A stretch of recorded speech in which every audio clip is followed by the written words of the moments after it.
नारा लगाया सवर्ण हिंदुओं भारत छोड़ो, क्योंकि ये ब्राह्मण का कोई धर्म नहीं है। ब्राह्मण का इस देश में कोई धर्म नहीं है, सिवा नफरत फैलाने के, मारने मरवाने के अलावा इनका कोई और धर्म नहीं है। देश को लूटने के अलावा इनका कोई धर्म नहीं।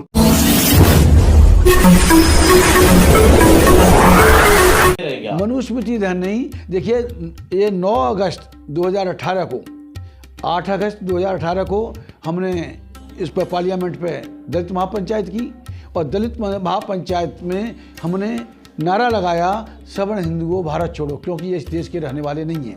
जब सवर्ण हिंदुओं भारत छोड़ो का नारा लगा, क्यों लगा कि 8 अगस्त 1942 को महात्मा गांधी ने नारा दिया था, अंग्रेजों भारत छोड़ो, हम एक नया भारत बनाएंगे। तो अंग्रेज बाहर से आया हुआ था, लेकिन जो लोग अंग्रेजों के खिलाफ भारत छोड़ो का नारा किया, वो खुद इस देश के रहने वाले नहीं थे, तो उन्हें तो उससे कहते हैं मेरी कई हजार सालों पुरानी परंपरा, भगवान राम और कृष्ण 22,000 साल पुरानी बात। वो बकवास करते हैं, बकवास के अलावा कुछ नहीं है। ये किताबें लिखी हैं। सनातन धर्म कहते हैं धरती पर सबसे पुराना धर्म है। अरे भाई देखिए, क्या ये जो आर्य आए हैं, इन्होंने अपने आप को आर्य भी लिखा है। आर्यों का आगमन 4,500 साल पहले, मैंने ही पंडित जवाहरलाल नेहरू ने डिस्कवरी ऑफ इंडिया में, पंडित बाल गंगाधर तिलक ने द आर्किटेक्ट होमिन वेदाज में लिखा है कि हम आर्य हैं। 5,000 साल पहले हम आर्किटेक्ट क्षेत्र से हम आए थे। उसके बाद जो इतिहासकार हुए हैं, रोमनाथ थापर, पंडित राम शरण शर्मा, और यहाँ तक कि एक और ब्राह्मण हुए थे, ये जिन्होंने राहुल सांस्कृतिक, उन्होंने वोल्गा से गंगा तक जो किताब लिखी है, उसमें उन्होंने साफ लिखा है कि नहीं, हम यहाँ के नहीं हैं, हम वोल्गा, जहाँ से वोल्गा नदी चली है वहाँ के हम रहने वाले हैं। फिर भी सर एक सवाल बनता है कि आप इतना विरोध करते हो, अम्बेडकरवाद को आगे बढ़ाने की बात करते हो, जी जी, साथ हिंदू ब्राह्मण धर्म का विरोध करते हो, फिर क्यों लोग इस ब्राह्मण धर्म को मान रहे हैं, जब इतना आप सब कुछ जानते हो, सारे लोग भाई ब्राह्मण का कोई धर्म नहीं है। ब्राह्मण का इस देश में कोई धर्म नहीं है, सिवा नफरत फैलाने के, मारने मरवाने के अलावा इनका कोई और धर्म नहीं है। देश को लूटने के अलावा इनका कोई धर्म। की मूर्तियां, कृष्ण की मूर्तियां खूब चल रही हैं, खूब पूजा हो रही है, चढ़ावा खूब चल रहा है, भाई ये लोग चढ़ा रहे हैं। ये हमारे लोग क्या है, जो हजारों साल से हमारे ऊपर जो हुआ है, जिस व्यवस्था को थोपा गया है, कंपल्सरी थोपा गया है, हम हिंदू नहीं, हिंदू मानसिकता के गुलाम बन चुके हैं। हमारे समाज के जो जितने भी समाज सुधारक आए, समाज सुधारकों ने एक जगह मठाधीश बन के समाज सुधार की बात की, लेकिन जैसा बाबा साहब डॉक्टर अम्बेडकर ने लिखा है, उन्होंने जब 1924 में समता सैनिक दल की स्थापना की, इस उद्देश्य से की थी कि समता सैनिक दल के सैनिक यहाँ अपने क्षेत्र से 200 किलोमीटर के दायरे में जाएंगे, लोगों को इस हिंदू पाखंडवाद से मुक्ति दिलाएंगे। देखिए, ये रिडल्स, बाबा साहब की लिखी हुई किताब है, riddles of Hinduism, riddles of Ramakrishna. ये हिंदू धर्म एक पहेली है, हिंदू धर्म नहीं है। और जहाँ तक इन किताबों का सवाल है, गीता, रामायण, महाभारत का, ये सिद्ध हो चुका है, ये ईपिक हैं, ये कहीं इनका इतिहास में साक्ष्य नहीं मिलता। सब काल्पनिक है, सब काल्पनिक है, मनगढ़ंत है, काल्पनिक हैं। ये सारी किताबें इनका कोई नहीं है। इन किताबों में जितने भी, आपको पता है सर कि लोकसभा में केवल राम काल्पनिक कहने के कारण पूरी कांग्रेस तबाह हो गई, भाजपा ने पूरा सत्ता प्राप्त कर लिया। अरे भाई देखिए, आप दूर क्या जाते हो, ये राम का रथ लेके अडवाणी चला था, हैं, इसने बवाल मचाया था 1992 में, बाबरी मस्जिद को तोड़वा के मुसलमानों का कत्लेआम कराया। उसका राम नाम सत्य हो चुका है, वो 2 कौड़ी का नहीं बचा। समझ रहे हैं ना? जो भी राम के चक्कर में पड़ा है, उसका राम नाम सत्य हुआ है। चाहे काशी राम, जिनके नाम के आगे पीछे लगा, उनका राम नाम सत्य हुआ, बुरी मौत मारे गए।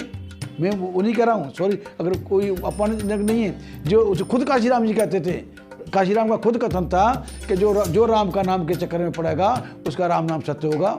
राम के चक्कर में ये राजीव गांधी पड़े, क्या हुआ? खत्म हो गया, हुआ कि नहीं हुआ? ताला तोड़वाना, ताला खुलवाना, ये सारा ड्रामा करना, ये सारा करवाया, तो उनका सर्वनाश हुआ, राम नाम सत्य हुआ। तो हम तो अपने लोगों को, राम के नाम पर तो मोदी जी प्रधानमंत्री बने हैं, 15 साल मुख्यमंत्री भी रह गए। वो राम के नाम पर नहीं भाईजान, वो ईवीएम के जरिए बने। ईवीएम उनकी जो देवी है, देवी ईवीएम के जरिए प्रधानमंत्री सत्तासीन हुए, और नरेंद्र मोदी जी सत्तासीन हुए हैं ईवीएम, देवी ईवीएम की कृपा से। समझ गए? तो क्या हर साल 25 दिसंबर को आप मनुस्मृति दहन की परंपरा मैंने बरकरार रखेंगे? भाई हम वो हमारी बात तो दूर रहेगी। 8 अगस्त को जब हमने नारा दिया तो सभी हिंदुओं में उबार आया एकदम। 9 अगस्त को उन्होंने ये भारतीय संविधान को जलवा दिया उसी पार्लियामेंट में। 10 तारीख को हमने रामनाथ कोविंद जी थे, उनको लखनऊ में पकड़ा और बजाय हम उनको कहते वो हाथ जोड़ कर खड़े हुए थे, सिंह जी प्लीज़ कुछ बोलना नहीं।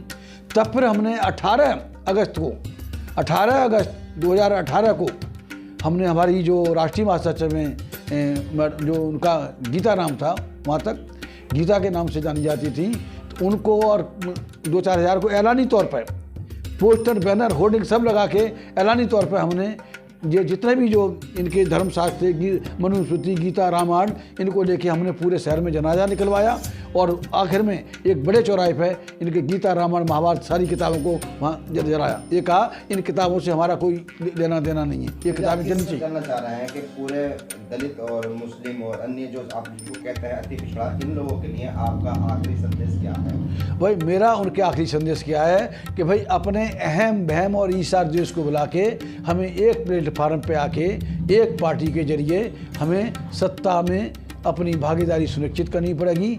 उसके बगैर न हम दुश्मन का कुछ बिगाड़ सकते हैं न हम अपना कुछ बना सकते हैं। तो इन्हें क्या ये कहा जा सकता है कि गीता ने तो गीता जलाया और तेज सिंह जो है वो मनुस्मृति जला रहे हैं? नहीं, मनुस्मृति तो हम तो इनको हम तो कुछ छोड़ेंगे ही नहीं इनका। अगर इंशाल्लाह एक बार हमें मौका मिल गया तो ये तो देखिए ये संविधान के मुताबिक ये अनकॉन्स्टिट्यूशनल किताबें हैं। चाहे गीता हो गैर बराबरी की बात नहीं। आप सत्ता में होते तो क्या प्रतिबंध लगा देते? बिल्कुल 100% पे बैन लगाना चाहिए। हमने लेटर भी लिखे हैं इनको, प्राइम मिनिस्टर को लेटर लिखे, इनको लिखा कि ये अनकॉन्स्टिट्यूशनल बुक हैं, हिंदू जो जितनी भी किताबें हैं गीता रामायण में इन पे रोक लेने की चाहिए। आज भी मैं महामहिम राष्ट्रपति जी, भारत में सर हिंदू राष्ट्र की बात हो रही है, मनुस्मृति पर आधारित संविधान बन चुका है। बाबा साहब डॉक्टर अम्बेडकर ने साफ कहा है कि हमें हिंदू राष्ट्र को अस्तित्व में आने से हर कीमत पर रोकना होगा। ये बाबा साहब का कथन है कि हमें इसमें हिंदू राष्ट्र को अस्तित्व में आने के, अगर हिंदू राष्ट्र अस्तित्व में आता है तो हमारा अस्तित्व क्या होगा, दलितों का क्या होगा, ट्राइबल्स का क्या होगा, पिछड़ों का क्या होगा, गुलाम बन जाएंगे, सदियों तक गुलाम रहेंगे। इसलिए हिंदू धर्म को लात मार के हमारे लोगों को जितना जल्दी हो इस हिंदुत्व को लात मार के हमें अपने आप को आज़ाद और आबाद करना होगा। उसके अलावा